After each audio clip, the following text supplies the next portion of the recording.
Hello, everyone. Jose J. Garcia, real estate investor, coach, and mentor here. So, we got another coaching series for you this evening on creative financing.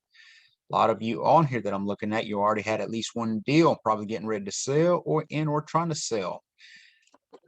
Let's see here. So, a couple of little recaps before we get started. A few people are still trying to join. I think my Zoom is a little slow. I've been on Zoom meeting after Zoom meeting. There we go. All day, so I think it's kind of bogging it down a little bit. We had the shadow event this weekend down in Dublin, East Georgia, heading out towards Savannah if you're in Macon. And a great event. A few people were not able to attend. A few people showed up and had to leave. So kind of one of those things, but it was all in all great events. A lot of networking, a lot of coaching, a lot of phenomenal good questions, some of the better questions I've heard in a while. So that was very good to listen into as well and be able to answer them, of course, because that helps everybody.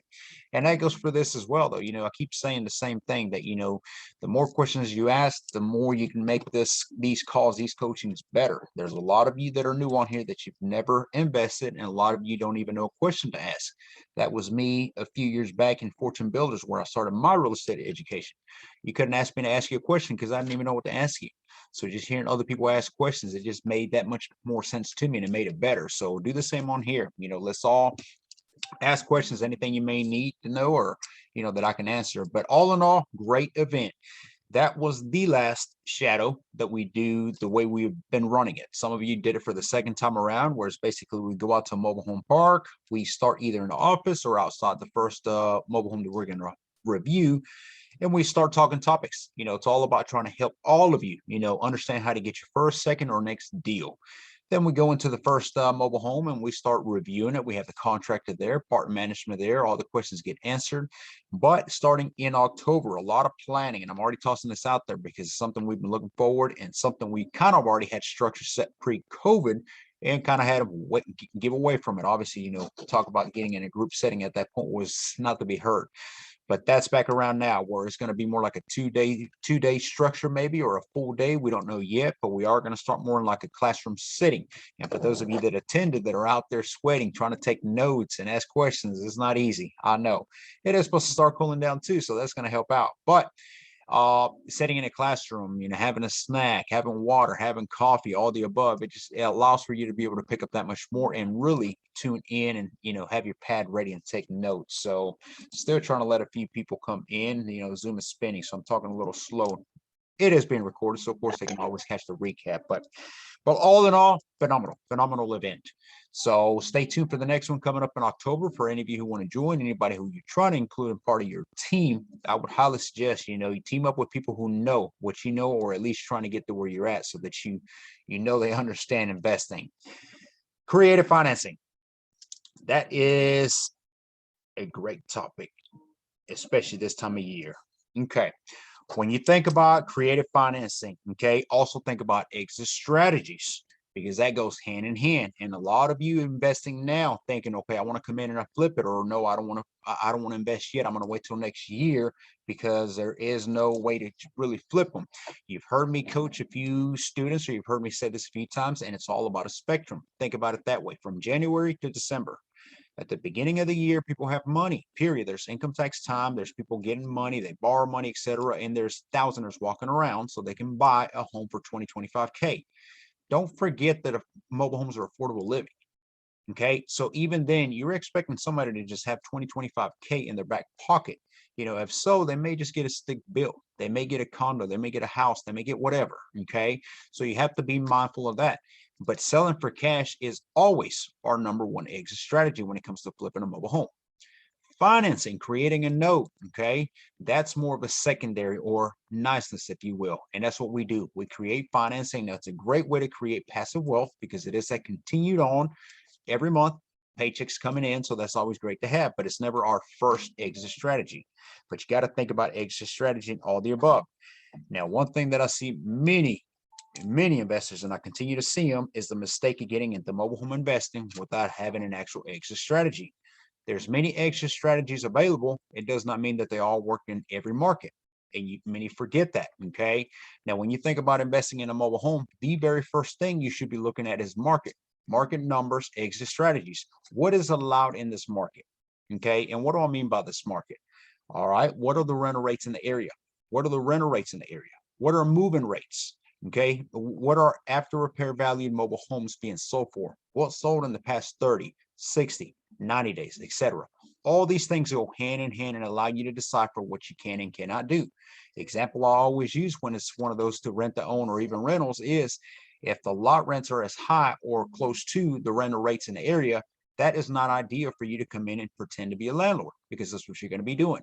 Example I use is Columbus, and I'm not beating up on Columbus, beautiful town, but the rental rates, the lot rents there are about 4 to 450 we see in some parks, and of course some are a lot lower, but you imagine what kind of parks you start getting into. So if you got 4 to 450 lot rents, but the rental rates are 550, does that spread sound to you like that's somewhere you want to invest as a rental? Think if you're bringing in $100 to pocket a month, you're making the park happy, no doubt, because you've taken their investments, you bought them, or you rehab them, put them out there, but you're collecting $100 a month. Now, if you're a landlord and something breaks, and it could be something minimal, what is that expense going to look like to you? $50, $100. There's a leak, the toilet's leaking, the sink, whatever. You're not going to make any money, and you shouldn't. But that again, it started with the exit strategy that's not one you should have chose there. So something like that, a market in that sense, I would say wholesale. Quick double wholesale, something quick that you can get in and out, or more importantly, if I was to coach you, stay away from that market. It's just not there, not right now. Okay, when the rental rates in that area start going up, then it's maybe something you can venture back into and maybe take on inventory. Plenty of areas so you can take inventory. Okay, the numbers check out. I ideally like to collect a minimum of 3 to 400 to pocket, meaning that I get in markets where the rental rates may be $700-800 a month, and the lot rents are only 3 to 350, maybe 400 tops. So you see the spread there. You should really start focusing when you think about a landlord, especially in areas where you're going to make more money than the lot rent is. Again, where's that spread at? And there's deals everywhere. So for those of you wondering, well, there's not really many opportunities out there right now. Nonsense. I would say that's nonsense. There is deals everywhere. You just have to find them. Off-market deals, much like real estate, are the best deals at all times. So always focus on that. And then, of course, you got Let's Do Deals. You can come on and you can see deals, investments that are available. So not even an excuse. Okay. But yes, think of exit strategy before you invest. Not during, not after. Can your exit strategy change? Yes, it's changed for me many times. A lot of the deals that you see on Let's Do Deals, that's me wholesaling them off. We've gotten them for X amount of money, for X amount of whatever we locked up the agreements for, and then we put them on there for our student investors, whoever may be on there that wants to take on a deal, and we wholesale it in a sense. Now, it's at a great discount still, and it's a great deal either way, but many of the ones that you see on there, they get taken out, and then when you see me bringing them back as ARVs, obviously I decided to keep them. Maybe we did a joint venture, JV, with one of you students, investors, or whoever is on there, and we got that now where we went ahead and rehabbed it, and we're putting it back on the market now as an ARV, move-in ready. Okay. But again, those things can change, but the market in the areas where we are investing in allows for. We're not just guessing. Guessing's not going to work. The numbers have to make sense. Never push to have a deal if it's not a deal. That's another mistake I see investors doing, is they're trying to make a deal become a deal. It usually does not work out that way. And let me get into this little section here for a second. What I'm trying to say that is when you start trying to shave numbers, okay, you're trying to make it work at all costs because you, in reality, is what you're saying is you fell in love with the property. Now, you don't fall in love with your investments, okay? They have to check out. The numbers check out. If they don't invest in it. It does not matter how beautiful the mobile home is, how the area, well, I grew up here, well, it doesn't matter. It's not for you. So therefore, the numbers have to check out or they don't. You can lower certain numbers down, but you cannot others. You have to know what those are. Okay. All right. So what are some of the exit strategies within mobile homes that you want to flip or sell? You got wholesale. You got paid for your time. You can simply be a connector. Maybe you don't even want to do an agreement. I don't want to wholesale it. I don't want to put it in an agreement, go through all that. I'll simply want to connect the buyer and the seller and just get paid for my time. Bird dog. That's what that's called. You can do that. Okay. Plenty fine with that. You can flip it outright for cash. Now, that does not mean that you had to put anything into it. And that's essentially what double wholesale is. A lot of people, I think, confuse that. It's like, well, if it's a double wholesale, I mean, does that mean I have to pay it and sell it? Yes, that does mean that, but it does not mean if you're flipping it that you have to do anything either. So I can come in and buy a mobile home and sit on it for maybe a week and decide I don't want to do anything to it. And then I just want to raise the value up a little bit to it and sell it. By raising the value, it just means that I raised the numbers. I did nothing to the property, and you can do that. And again, that kind of goes hand in hand in what a wholesale is. Okay, you paid for it, but it does not mean you did anything to it. Now, quick tip to that is, because I was talking about this on the shadow this weekend, I think the majority of people who shy away from an investment many times is for the wrong reason, no doubt, but it's when they see a mess in the house. To date, a mess, trash, bags, garbage, smells like dog inside the house. That scares more investors from investing in a home than when it's a good job, which is crazy, because when you come in and you see studs and the floor's caving in and, oh, I'll invest in this, I guess because it didn't smell like a dog in there, but you're willing to pass on one that has a bunch of trash bags, it just doesn't make sense. And again, you're looking at it wrong. You're looking at it from your heart, as this almost as if you're going to live there. So a reminder I like to tell people is, it's not for you. It is not. Maybe it is, and if it is, then that's a different story. But it's not for you. It's an investment for somebody else. You're going to come in and you're going to make the numbers work. You're going to rehab it, make it beautiful, livable, presentable, put it on the market. You're there to make money. This is an investment, nothing more. So don't shy away from mobile homes that have trash, but jump on ones that you have to gut before you can even start. Okay, big difference on that. But you can't sell them out straight outright for cash. That's always an option. I would say if you are going to do something like that, you're not going to do anything to, but maybe a cleanup, keep it within market numbers. People sit on properties way too long here lately, I think, and it's one of the reasons is if you're marking your homes up to what everybody else is selling them, what makes yours any more desirable? You're just another investor. Okay. And if you notice most of my deals that are on there, I see people and some of the sales agents bring them to me. It's like, did you see this 2-bedroom, 2-bath? It looks worse than the one you have over in Macon, and they're trying to sell it for 20,000 or 10,000, or that's just an investor who does not know what they're doing. Maybe they're just marking them up. I don't know. They're messing numbers up. I can tell you that. But again, all of our deals make sense because we stick within what the market allows. Okay. You can rent it. You can decide to buy it, fix it up, rent it, keep it forever. ATM machines. That's what I call them. As long as the tenant is paying, they're going to continue to pay. It is just an ATM that's bringing you money each and every month. And mobile homes do last, by the way. A lot of people have a misconception that, well, after 10 years or so, did you know the average life a mobile home is given is 20 years? That's about it. Okay. And I think that goes a lot with who's going to live in it. And it will, because I've seen some 90 models and even some early 2000 models that look worse than some of my 70s models. It's all who lives in the home, and it's all how you take care of it. You, the resident, and you as a landlord, if that's what you are. A lot of landlords like to bypass and, oh, we'll take care of that later. We'll just put a little band-aid, just this and that. Look, problems don't get better over time. So the way I see it is, if you are a landlord, take care of your investments so they last. You can do a rent to own. You can finance. When you do a rent to own, that is a beautiful thing. Mobile homes do not have financing. There is no credit union. There is no bank that loans on them, and that's because of the lack of security. There's no security. It's not very easy to move. Well, it is easy to move a mobile home, but not so much for the owner, which is typically why you see when an owner's being evicted, for instance, out of a park, they don't take their mobile home like they should with them. Why? Well, there's a few things they got to go through. One may include even a permanent inspection, and two, they have to pay $2,000-3,000 to get it out of there. Well, if they're usually behind on a lot rent, for instance, for 1 or 2 months, and they can't afford that, then they're probably not going to afford 2-3K. They leave it behind. Okay. But rent to own is one thing that you can come in, fix up, make it livable, presentable, and finance it for somebody. Okay. That is what we call giving back. When you invest in mobile homes, you're essentially giving back if you do a rent to own. So that's a beautiful thing.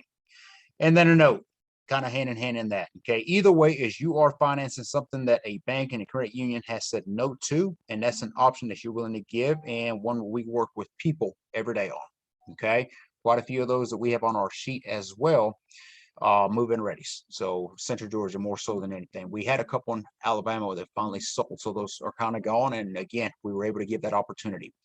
But all right, creative financing. Let's get into, because again, at the beginning of the year, January through about April, May-ish, you have people with money. Once you get into about June, July, you start seeing a lot of people. There's still interest. There is always, and there will always be, a need for affordability living, affordable housing. Well, how do I know the market will be good for mobile homes next year? because there always has been and always will. And now, with America having a shortage of housing, when it comes to affordable living, it's even that much greater and always will be. Market crashes, I don't want to talk about that, but that is when you even spike even more. Okay.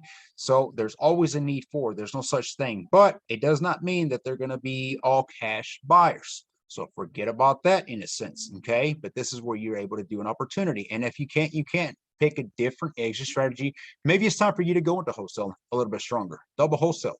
Okay. Something like that, or simply be a connector. Maybe you want to start focusing on infill and pads for park owners. There's many ways where you won't tie up your money. Okay. At the end of the day, I think that's why the question comes in.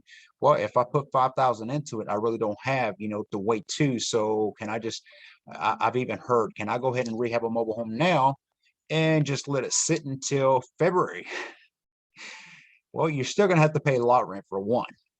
And here's the funny thing about mobile homes, and this could also be for houses. They tend to tear, they tend to wear and tear more when they're vacant than when somebody's in it. It's interesting how that works. You let a mobile home sit for about a month and you come back and see what it looks like. It's weird what happens. Okay. So no, I would not suggest you do something like that. What you can do is, what about creating a rent to own with an option 2? Okay. Meaning that maybe you set it for 6 months, 4 months, 8 months, whatever you agree. You have to put it on paper, agreement and terms, and say, okay, for the first 6 months, it's going to be more like a rental. And you can hold that even on top to say, I'm not a landlord. So if anything does break, you're responsible as part of the option 2. Come January, February, March, whenever it may be, you're going to have the option to buy it. We can then start an RTO in a sense where we will require a down payment. Be getting paid. Do not let a mobile home sit there and you're paying lot rent. It's sitting there deteriorating and you're just holding on to it because you don't want to finance. Okay. Maybe come January, February, March, they may pay you all in cash because they may have the money from income tax. I'm not sure. There's options there, but that's one of many creative ways to get financing. What about turning it into a straight rental? There's nothing wrong against rental. And I think the way I've said it a few times, I think I made a giving y'all the thought idea that I'm against rentals. I'm not. I think rentals are phenomenal. Again, they're ATMs. As long as the resident pays, you keep getting paid. It's forever and ever. Okay, until you decide to sell it off. But I would highly suggest that if you do decide to do a rental, that you have handyman or contractors in the area. Here's the thing about mobile home parks, and more so, the bigger, the more they're there. Okay, and by that I mean, I can't think of one mobile home park that I don't drive into where there's not an electrician that lives there, a plumber that lives there, a lawn care that lives there. You can put a whole team together inside of a mobile home park. So is it likely, maybe, that you can find a handyman in the area that, hey, I have 2 rentals in here now, lot 1, lot 2. If there was an issue, something busted, a pipe or something broke, could you be available? What do you think they're going to say to you? Well, hey, I already live in the park. I don't mind walking over there and making some money. Okay, so you just have to have the right system set so that when things do happen, and they will, houses break when there is tenants in them. Mobile homes break just a little bit more, so keep that in mind. Okay, I'm not against rentals, but if you are going to do that, again, structure it right and make sure that your home is still being taken care of. Make some money over no money. What about shorter rentals? What about month to month? That is great in many areas. And I say areas because, again, it depends on the communities. But, when you think about, I see pluses and I see negatives. And that's with anything. When you do rent a rental month to month, it means that you don't have to renew the rental the next month, which means that if you have to get rid of a tenant for whatever reasons, maybe they violated the park rule regulations, maybe they didn't pay you, okay, or they're just trashing your home, you can get rid of them next month. And it's a lot easier to evict when it's a month-to-month kind of lease, because again, I'm not going to renew it, so you're automatically already out. You will still have to do an eviction process on it again. You still go through the rule regulations of the park, the city, but it just allows for something like that. But let's get even a little more creative with something like that when it comes to rentals. And this is something that I have not taught anybody on this. And by anybody, I mean because I'm actually venturing into this and I'm putting a lot of things together, but I'm going to go ahead and mention it on here. What about a weekly rates? Could you do something like a weekly rentals? Okay, I would never suggest nightly rentals. Don't do that. And the park's not going to allow that. Some parks that I'm talking to park owners, park managers, and I'm running, hey, how about a month to month? How about a weekly?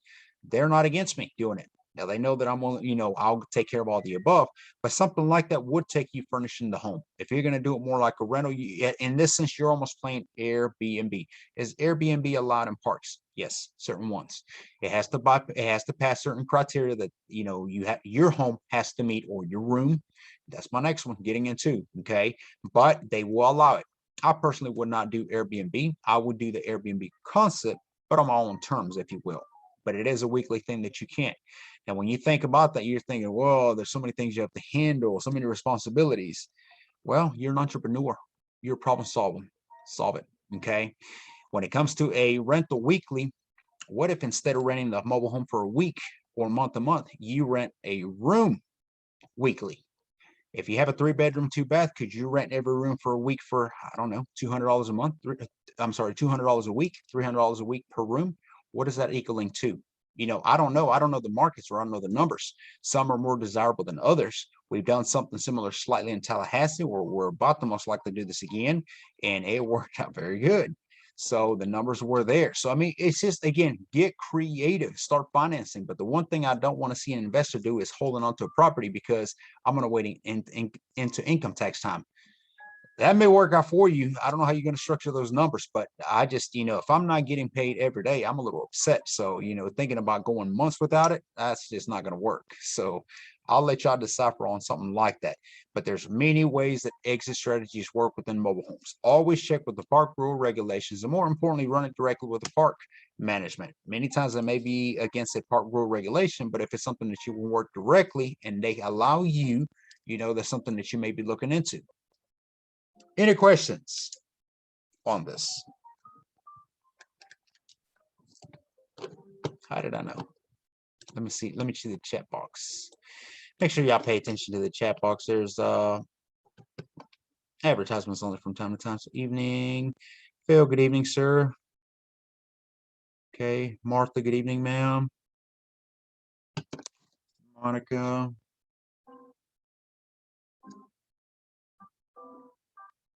So I don't see any questions on there either. So a couple more things on here. Okay. We can have and I've been meaning to do this, bring back out the whiteboard. I used to use it quite a bit. And I do like drawing on it, so I don't mind. But, putting real numbers down, because I think that's when it starts to really click in and people really start seeing is when they start seeing percentages, they start seeing ROIs, they start seeing numbers that go in, numbers that come out, etc. So we may do another coaching on this topic, but we're actually going to use numbers because I want you to look at them and I want to compare. This is what a rental looks like. This is what an RTO looks like. This is what a weekly. Okay. Can you do them all, by the way? Regardless of the time of the year, could you do all the exit strategies and all the creative financing? I would say you would be a little crazy not to. Just like I don't limit myself. I have some investor friends, partners that all they do is wholesale. They can do whatever they want. But whenever it is time for them to do an RTO that they could have gotten and they just pass it up, I just see it like you limit yourself on purpose. Some people may not get a chance to get a deal, period, and you just bypassing them. Hey, that works out for you. Okay. I don't like to limit myself. I like to do every extra strategy within mobile home investing. Okay. So in the same way with creative financing, I want to do them all. I'm going to really start looking into this more weekly kind of rate thing. Now that means putting a whole team together in that area, because the room's going to have to be clean. They're going to have to go and check anything is broken, that sort of thing. But again, when you think, and just think about that for a second, 3-bedroom, 2-bath, single wide. Lot rent is $300 a month. Now, you're going to have utilities on at full time. Keep that in mind. You're going to have appliances and everything furnished. So that's another expense now goes above, but that goes part of the remodel, part of the rehab. You're just going to have to allocate for that number as well. You're going to be into it a little bit more, of course. You may have to have a designer to come in there. Okay. I can put a room together, but one of those kind of things. But if you're collecting, let's just say $200 a week times 3 rooms, what does that equal? Okay, that's $600 a week. I think so. 600. Check my math. What's 600? Now, again, like any short rental like that, weekly, you may have a full house for a month, and then the next month you may have half that month. So something to keep in mind, but it's just, again, additional too. But let's say you do have best case scenario. That's $600 a week times 4 weeks is what? Is that worth doing? I'll let you decipher on that. Okay. To me, like I said, we've done something similar too, and it worked out very well. So let's see here. Have you had a short-term renter turn into a buyer? Nope, but we have had many option to do so. You don't really advertise the house to a short-term rental because usually when people do that, it's people usually traveling there for business, for education, for whatever. They're there to stay for 1 or 2 weeks kind of thing, and then they go. I mean, you could maybe even put a flyer in the home. You know, if you're looking to buy a home like this, reach out to us kind of thing, and you could. But most people that we've done the option to, they have bought the home. So that was more like a 3, 4 to 6 months kind of thing. And then when the new year came around, income tax tank came around, they did decide to, transfer it into that. So RTO with option, full rental before option is paid. Would you take secure deposit on the first month due? Okay, let me open this up. Okay, RTO with option. Okay, full rental before option is paid. Would you take security? So you treat that like a rental. Okay, and you got to check with the city what all is allowed. Some areas you can charge the first month's deposit, the last month's deposit, and then the first month's payment kind of thing. And that's all, with those within the rental. Some won't allow you to do that. So some you may only be able to collect a deposit and then the first months, and you have to roll on into it. But you have the option to whenever it converts from an option to the rental into an RTO, that's when you can take a lump sum of down payment, whatever's written on there. And all this is put on paper, everything. Never he said, she said kind of thing. That doesn't hold up anywhere, and even less in court. You put that on paper, you put it in writing. Let's do is they would be renting, then the option to pay 5,000. Yeah, I mean, if that's what you decide that's what you're going to need, because if not, then at that point, what happens is if you have an option to buy and you don't, you could even put a clause that at that time you may ask for them to evict the home. Just then at this point we're not going to renew it. I do need to move on to a rent to own, and if you're not going to buy it, I need to get a buyer, so they may have to move out. Okay, what's the rent home? First right of refuse, that time is purchase with option. Good topic. Thank you, Mark. Initial ATM does not go to, so that initial ATM does not go to purchase at all. You may decide as the owner, as the investor, that hey, renting it out is not so bad after all. Maybe I want to keep it. Why would I want to sell it and in 3 years it's paid for? Now what? Now I got to go get another one, which should be getting another one anyway. But you may decide that, hey, I want to keep it as rental forever. I've had some investors do that. There is nothing wrong with rentals as long as you have a system in place. As long as you may even need a management team to manage those homes. Depends on how many you have in the area. And you will also need, like I said, handyman or contractors that are available. If I was to get heavily back into the landlord, I wouldn't even give them my number for that. If something breaks, just call Johnny or Mr. Smith, whoever, call them, have them take care of them. They can call me the next day, and once the problem is fixed kind of thing, don't call me. So, there's nothing wrong with the rental, but, just something to keep in mind. Maybe you decide to keep it as a rental forever. All right, we're into 8:30. So any couple questions, go ahead and throw them on there. I'll answer them before I go, but I did want to announce a couple things coming up. Couple little changes that we've been talking about. We are growing very steadily, very rapidly. Now, finally, something we've been putting together with my coach and mentors, and that's if you go to all of our social media, Instagram, Facebook, Twitter, YouTube, etc., you will see announcements from some of the sales agents that we have on there. We have, like we've mentioned, there's 2 sides to our business. One is more the investing, where we do any and everything with a mobile home, from buying, selling, flipping, moving, transporting, demo, everything. That's one side. Other side is the education, which is GMHU, and we have a sales agent here who's also a student, Ms. Monica. So if she wants to speak out here in a few minutes, she can. But that's who handles that more, in the sense of the education. Most of you here moving forward, that's who you're going to be talking to. That does not mean I'm off limits. I don't believe in that. I will always be around, or as much as I can be. I'm very busy, and with the growth of the company, I'm even busier now. But I am around, so it may just take me a little bit longer to answer your email per se. But that being said, we're working on a lot of things to come, a lot more opportunities for you all. We are definitely pushing hard to grow nationwide even quicker than we thought. So that's something else that's also in the mix, along with webinar. We've been talking about this webinar, and it's more so me waiting on my coaches and mentors. We're trying to structure it the best for you all. We want to deliver the best information to you all each and every time. And again, questions help out. So the more questions you ask, the more I'm able to. When we have events like the shadow and I get feedbacks at the end of the event, I'm able to really target and see, what is things that you wish I would have covered better, differently, or added to. So we always ask for that. You don't have to attend that for you to send that to us. I would like to see you cover a little bit more on this topic or on that, or, that's only going to be better me for y'all. So stay tuned for the webinar. That is going to change a few things, a few coachings that we have already there placed now. Once the webinar comes in, that's going to shift that around. So, that'll happen on there. And then the Let's Do Deals Investing, we have sales agents. We have the head of operations sales agent now, Ms. Gloria. I don't think she's on this call. We actually got off the meeting call with her about 30 minutes ago, and she will be somebody that you will also go through her for any deals, any investments, and that's growing as well.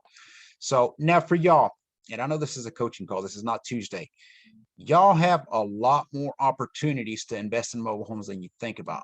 A lot of you, I think you're learning, which is phenomenal. That's something I wish I would have done a little bit of and I just jumped in. But, you can bring us deals right now. A lot of the stuff that you hear me coaching you on, especially if you've seen how to get deals, off-market deals, you can be doing that now. And a lot of that, I think, what keeps you from going into it and after is, well, when I do get a deal, what am I supposed to do with it? Well, again, we have a Let's Do Deals on Tuesday that you can go present the deals on. And there's other investors there. So it's all about the network, that buildup, or reach out to me directly. Some of you may need a little bit more coaching.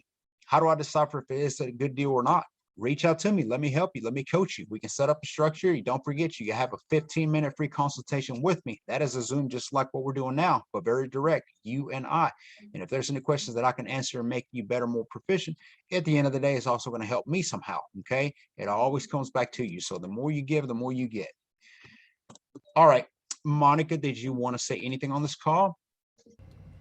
Hi, everybody. Can y'all hear me? Can you hear me? I can. Yes, I just want to say hello. Hi, Mr. Smith. I know I spoke to you before the event. Sent some emails out for you guys for the shadow event, and I'm very happy that you guys went. Just want to encourage you all that if you are in the fence of coaching, Mr. Garcia is really, really good. He has very knowledgeable in all of this, so I highly encourage you all to get at least that 15-minute call with him. I highly encourage. He has a lot of recordings that might help you as well, so I really encourage that. If you go to the package that he has, you get 30 days with him one-on-one, and I'm telling you, as a student, it's really make a lot of difference in that, and in my investment career. And I'm also learning how to be a public speaker here. I was really shy, and now I'm learning to speak. And I really encourage each and every one of you to turn on your camera so I can get to know you, to build that relationship with you guys and become a really good community where we can have fun, that we can learn, and that, you guys can really grow in your business. And I encourage you guys to do that. And I'm here available for you guys if you want to speak to me. If you have any questions, my number is 956-378-7893, and I'll go ahead and write it here. You also have my on Facebook. You can reach out to me as well. And any questions, I'll be very happy to help you. Well, thank you for that, Monica. So I don't think there's any additional questions. So, okay, well, Tuesday, we're back with Let's Do Deals. We have some new inventory coming available, some areas we already invest in, and some that will be available for JVs. Some of these, if I ever say JVs, by the way, and I'm pushing for them, it probably usually means that the numbers are better. So why not? Those make even that much more sense. All deals are deals because they're on our sheet or they would not be there. But if I'm pushing for that, it probably means the numbers shake out just a little bit better. All right, well, that does it for tonight's call. If you did not catch this call, catch it on our replay. It'll be on there tomorrow morning, and we look forward to seeing you all Tuesday night. All right, well, thank you for joining. Thank you.